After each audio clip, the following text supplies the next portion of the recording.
In two of my videos, one on level 2, one on level 1, I talked about minimum wage and whether or not we should increase minimum wage. And I said in both places that I think it's a stupid idea to increase minimum wage. In fact, I think the idea of minimum wage is a stupid concept altogether.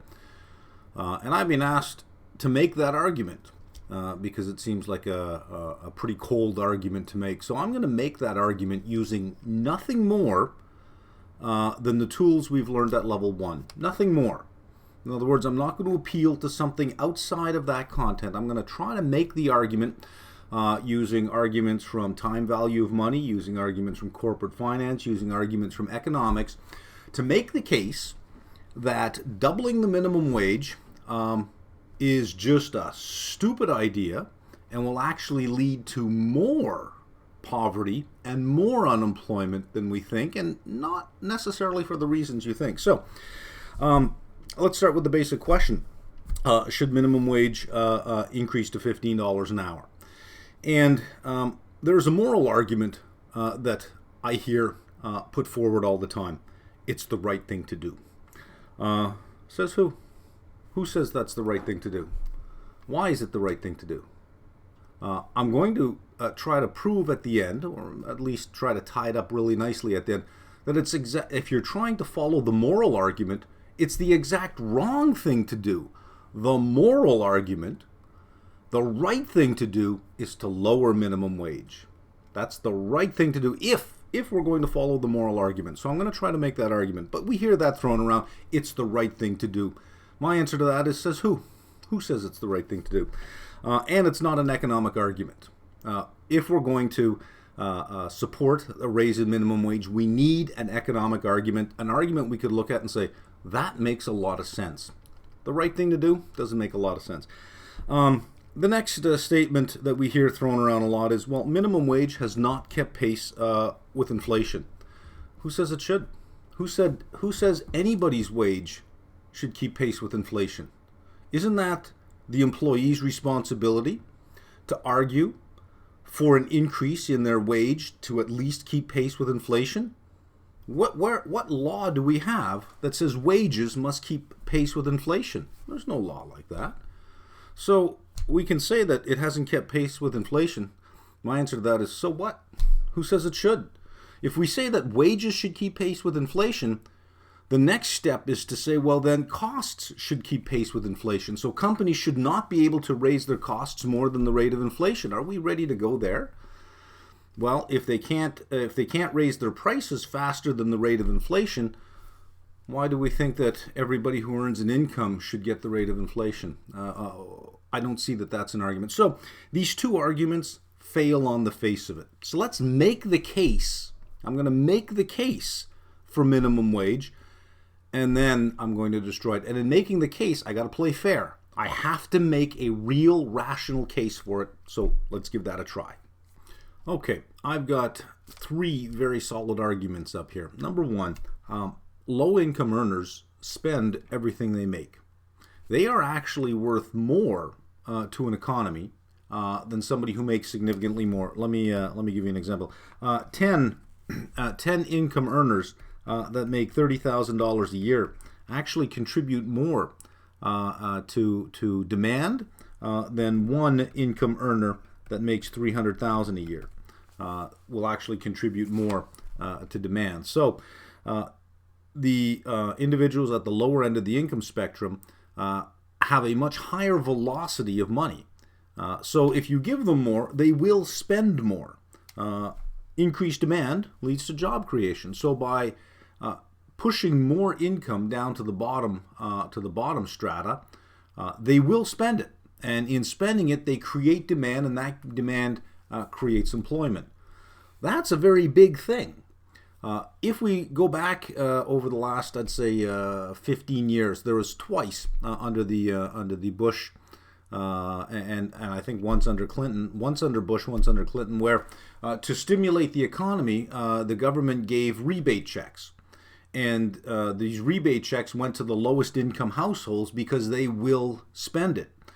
Giving a millionaire a rebate check doesn't create any new demand simply because they have excess money anyways. They wouldn't spend it. So if you want to stimulate the economy, you give the lowest income earners the biggest breaks because that money gets spent. So I think that's a great argument. If you leave more money at the bottom, and if you're at minimum wage, yes, you're at the bottom. If you leave more money at the bottom, it will get spent. Great, that's a good argument. Lower social costs. And this is true, lower social costs in social assistance. So you don't have to rely on social assistance so much. If they're making more, that burden gets lowered, which is a tax burden for everybody. Well, that burden gets lowered. Lower crime, lower policing, lower stress on the judicial system. Crime is usually, well, it's, there's two ways to look at crime. There are career criminals who will turn to crime anyways. And then there are those who feel that there's no other way out. There's no other option. You can't make it on minimum wage, so they have to supplement their income. So you have the drug trade, human trafficking, etc. It's primarily finance driven for money. So you'd actually lower that. That lower social cost has a benefit. That's a great argument. Redistribution. We talk about income redistribution in advanced economies a lot. Take from the rich and give to the poor. We don't really do it that way, but you tax the upper incomes at a higher level to provide all of these social programs for lower levels. Well, there are two ways in an economy to redistribute income. One is through taxes, one is through wages. So if there's going to be income redistribution, I'd rather it be in wages. I'd rather it be in wages than taxes. Okay, sure, I have to pay more for certain items when I go out there, but I can choose to or choose not to, and the market can help me determine what I want. But governments are notoriously bad at redistributing income because what they take from the rich after everybody takes their little cut along the way doesn't trickle down to the bottom. The bottom don't benefit out of higher taxes. They really don't. It's not like they get a direct check. So if we're going to talk about income redistribution, I would much rather see higher wages at the bottom levels than higher taxes at the top levels. Great. Those are three beautiful arguments in favor of minimum wage. And I think anybody who wants to make the argument for minimum wage should make that argument. Number one, it's a greater contributor to aggregate demand. Increasing aggregate demand is a job creator. Well, that's a beautiful thing as well. Number two, it does lower social costs. And it does. Lots of research shows that when people start making more money or when populations start making more money, crime level goes down in particular areas. So that's a great argument. Number three, listen, we can tax you or we can simply pay people more. What do you want? Well, I don't want to be taxed. These are great arguments. Let's tear them down, but let's tear them down with the tools of level one.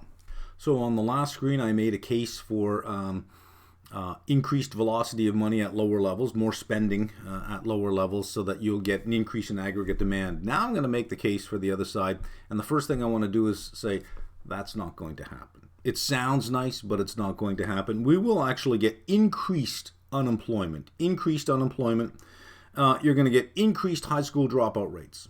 Increased unemployment, and that will predominantly hit the lowest skilled workers because they may be worth $7.50 an hour, but they're not worth $15. So the ones with the lowest skills, the most vulnerable in society, will suffer the most. They'll suffer the most. And as far as increased high school dropout rate, a higher minimum wage lowers the cost of failure. It doesn't raise it. It lowers the cost of failure so that if you don't finish high school, you know what, I can go to minimum wage job, pays $15 an hour. That's a good alternative for somebody at 16 who can't think things through. So it lowers the cost of failure, which means it can actually incentivize more high school dropouts. Second thing, it's going to lead to lower demand for labor, and it will increase the return to automation. So I may have the ability to invest in automation now, but what am I replacing? I'm replacing workers at $7.50 an hour. So maybe the net present value of that project says, it's not really worth it. Let's keep the employees. But if I got to pay them $15 an hour, suddenly a lot of these automation projects become net present value positive. Now it's cheaper to invest in automation. So it increases the return to automation, and it will actually lower the demand. So let's just use microeconomics here. or not micro, but something from macroeconomic. Let's say that we have the supply of labor along this this slope and the demand for labor along this slope. And we know that if we change a price, what we're going to get are movements along the curves, movements along the supply and demand curve. We're not going to get an outward shift or an inward shift. That would mean if we had an outward shift the supply curve, that would imply that there is more labor supply at a given wage level. Well, we're raising the wage level to, let's say, 15 from the current 750. So here's what's going to happen. More people will be willing to work for $15 an hour versus $750. I don't think that that's a controversial statement. I don't think that that's a leap in logic to say that if you go from $750 an hour to $15 an hour, more people will say, wow, okay, that's an alternative. Right now, you probably have people in high school, grade 10, grade 11, saying, drop out. Why? For what, $750 an hour? But what if it were $15 an hour? Suddenly, more people would make that decision. Who would normally stay in might say, yeah, $15 an hour sounds good, because $750 an hour is $15,000 a year. $15 an hour is $30,000 a year for somebody 16, 17 who's not a big fan of school, saying 30 grand a year. I could be making 30 grand a year. You will get an increased supply of labor willing to work at minimum wage. However, here's the demand for labor, and if it goes to 15, you will get decreased demand for minimum wage labor. Because, as I said here, automation, a lot of projects for automation become net present value positive. Not only that, if I'm running an enterprise that relies on minimum wage labor, it's because I can only charge so much. So I have to get my costs down. I need minimum wage labor. If you double that, I still have to get my output out, but I don't need 10 people anymore. I got to do it with 7. 3 got to go. 3 got to go. So there will be fewer jobs available at minimum wage, but more people will want them. Now, it's not just minimum wage. This is what the argument that I hear politicians glossing over. When they try to defend the increase in minimum wage, they say there's only about 3% of the population or 4% that are actually working at minimum wage, so it's not gonna be this big burden on society. Well, look, if somebody's making $8 an hour, yeah, they're not making minimum wage. What if they're making 9? What if they're making 10? What if they're making 11? They're not making minimum wage. So when we say that only 3 to 4% are actually making a minimum wage, that's the wrong number. You have to say, well, what percentage are making less than $15 an hour? Because if $750 goes to 15, it drags 8 with it, it drags 9 with it, it drags 10 with it, it drags 11 with it, it drags everybody up to 15. That's a bigger percentage of the population. You're talking somewhere around 30% of the population would be affected. Now, that means 30% of wage increase across 30% of wage earners, not 3 or 4. They don't like to say that all these people will get a raise. It doesn't end there. If I'm a supervisor and I'm making $12.50 an hour, supervising minimum wage people who are making $7.50 an hour, and the minimum wage rate goes to $15 an hour, suddenly I'm making minimum wage along with everybody else I'm supervising, but I have more responsibility. Well, I don't want it now. Now I don't need this job. I'll take one of these jobs because it's $15 an hour. Now I'm getting paid the same amount as minimum wage. Before I was getting paid more because I had more responsibility. So if you raise that to $15 an hour, this person who was at $12.50, well, you got to raise them to $17.50. Well, what if somebody was already making $15 an hour, which is double minimum wage, and they're a supervisor, and everyone below them gets bumped up to minimum wage? Well, the supervisor's going to say, hey, you got to bump me up too. So everyone's going to want to be bumped up. So somebody who was at 15 is now going to want $22.50 an hour. Well, let's say there was somebody at $22.50 an hour. So you have a regional supervisor, a supervisor, and minimum wage employees. They get bumped up to 15. This person says, I should be bumped up to $22.50. This person who was at $22.50 says, well, now I'm making the same as the person below me. What's the point of having a job with more responsibility if I'm only... So he's got to get bumped up. But there's somebody sitting up there at $27.50 who says, well, wait a minute now. Now I'm making the same as everyone below me. So you got to bump. So up and up and up and up it goes. So there's a cascading effect that if you bring everyone up to 15, there was relative pay performance between all of the levels. Well, you've got to maintain that. You have to.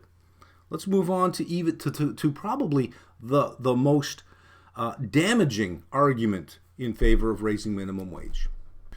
Now, this argument is going to affect all of you listening.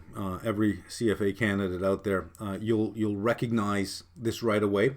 I'm going to use the arguments of time value of money and corporate finance to demonstrate how much it's going to cost you if we raise minimum wage to 15. And you're probably thinking, but I'll never be a minimum wage employee. It can't possibly affect me directly. Oh, sure, I'll have to pay more when I go to a restaurant, or I'll have to pay more for the low-price stuff made with minimum wage labor, but how can it possibly affect me? And I'm going to demonstrate to you that it's going to cost you close to $300,000 to increase minimum wage. It's going to cost each and every one of you $300,000. You're probably thinking, okay, I got to hear this. Well, here we go. It raises the cost of education. And it lowers the return to education. Here's a timeline. We know how to do a timeline, and we know how to structure an argument for the net present value of a project. Well, education is a project. You're investing in an asset that's going to have a stream of income throughout your life. You're going to invest 4 years in that asset.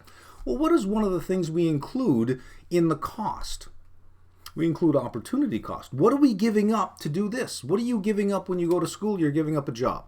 So let's say that you can get a minimum wage job at $7.50 an hour, $15,000 a year. That's what you give up to go to school for 4 years. You give up 4 years of $15,000 a year.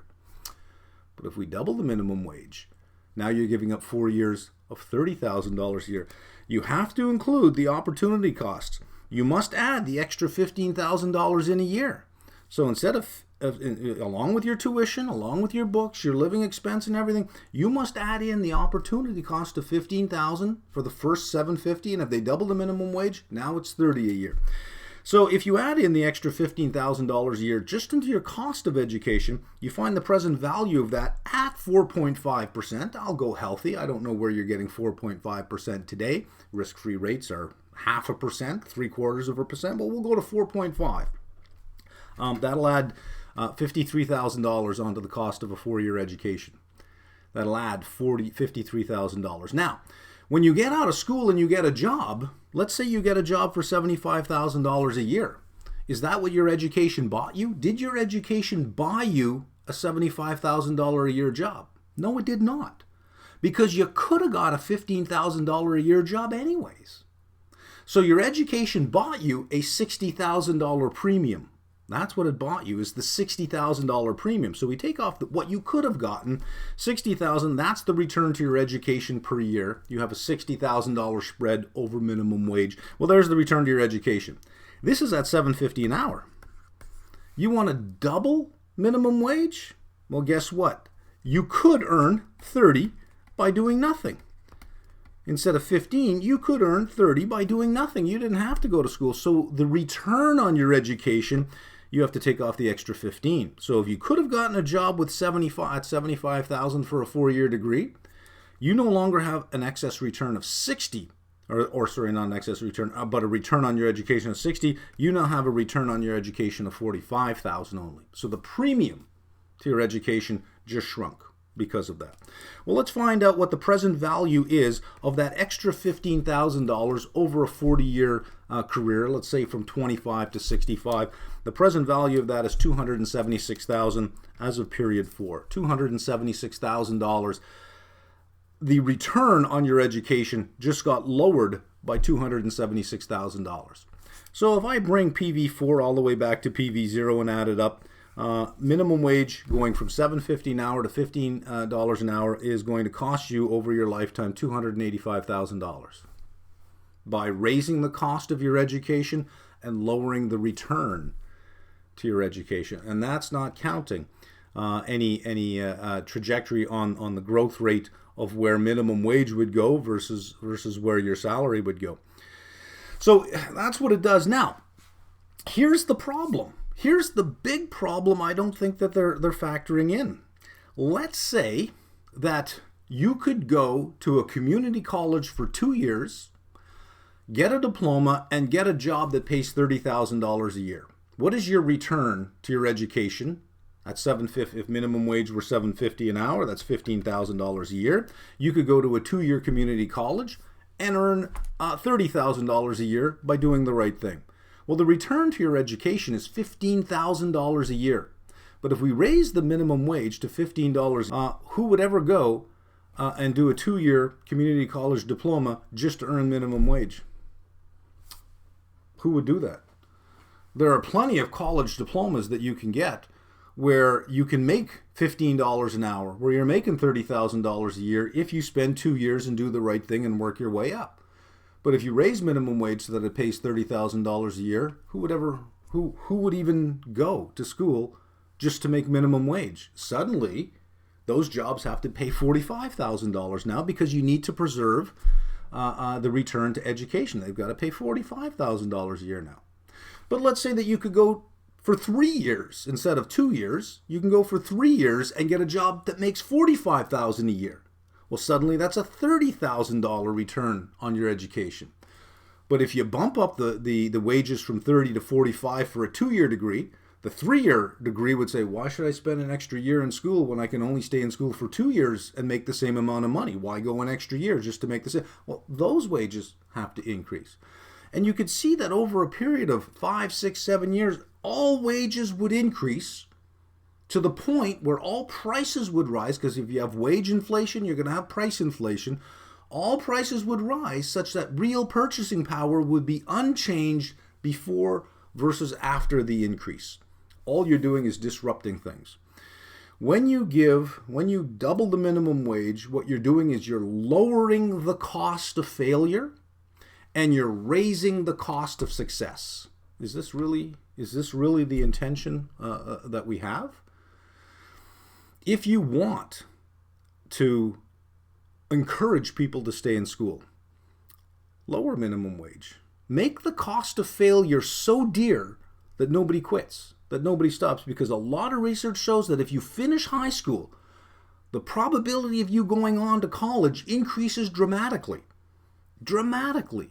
So if we want to do the right thing, if we want to do the moral thing, we wouldn't hand this out. We would lower minimum wage. We would raise the cost of failure. It's the right thing to do. You make your kids eat broccoli whether they like it or not because it's the right thing to do. The right thing to do is not what they enjoy. You wouldn't say, well, feeding your kids ice cream and cake all the time, it's the right thing to do because it's what they enjoy. Well, yeah, people at the bottom want. Yeah, give me.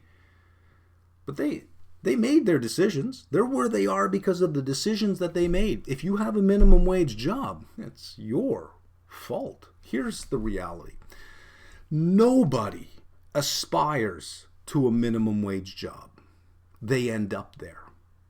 So to start rewarding minimum wage jobs with larger wages is tantamount to rewarding failure.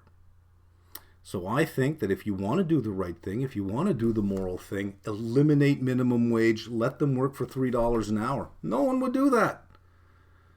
So you're in school, what's your alternative? $3 an hour, finish high school. You'll finish high school. More people will finish high school. The dropout rate would drop significantly if you raised the cost of failure, not lowered the cost of failure. So I hope I made my argument. I know it's cold, but if you think about it, if you think it through, the right thing to do is lower minimum wage, not increase it.